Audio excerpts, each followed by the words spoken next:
Krijon të sinergji të reja dhe rritet shpresa, angazhimi, dinamika, gatishmëria, vullneti njerëzve, i atyre që kërkonin një bashkim, do të rritet dhe kjo do të reflektohet në një garë e cila jep shpresën e mundësinë për të ndryshuar qeverisjen. Këtu kanë qenë motivet tona.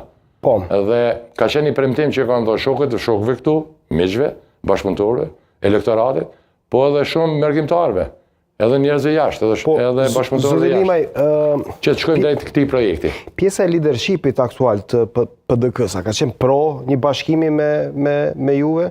A ka patur sinjale edhe nga Haga që kanë ardhur në kuadër të këtij bashkimi eventualisht, ose ka qenë pengues pjesa më e re e Partisë Demokratike të Kosovës, ose pjesa që funksionon kryesisht në zonën e Prishtinës, që njihet si grupi i Prishtinës me një farë forme? Kur them, unë besoj që tani më pjesa dërmuese ka deklarimet publike. Edhe për mua është e rëndësishme një gjë. Për mua është e rëndësishme, jam zemër plotë shumë, jam kështu me energji pozitive, edhe me vullnet që ata që për mua në kuptojnë histori, e që në kuptojnë bazë dhe themel të PDK-s, kemi pa deklaratët publike që janë të interesuar me bon këto që po më këna mendu njëjtë.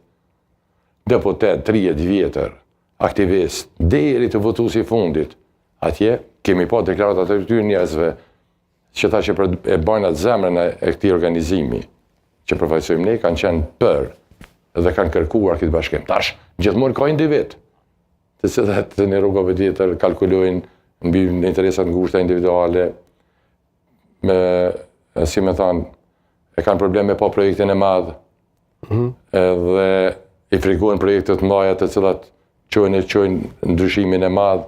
Ka këto raste gjithmonë, kjo ka ndodhur fatkeqësisht, mirë po, ajo çka po them unë është, unë ndinë jashtëzakonisht i nderuar, i kënaqur që kam parë nga unë e lezit, Denis Stok, kudo drejtues, aktivist, njerëz me ndikim, njerëz që kanë histori ato të cilët kanë kërkuar këtë bashkim. Dhe unë kam përgjigj këtij bashkimi, si këtu në Kosovë, edhe thash jashtë. Që i bie është një shans i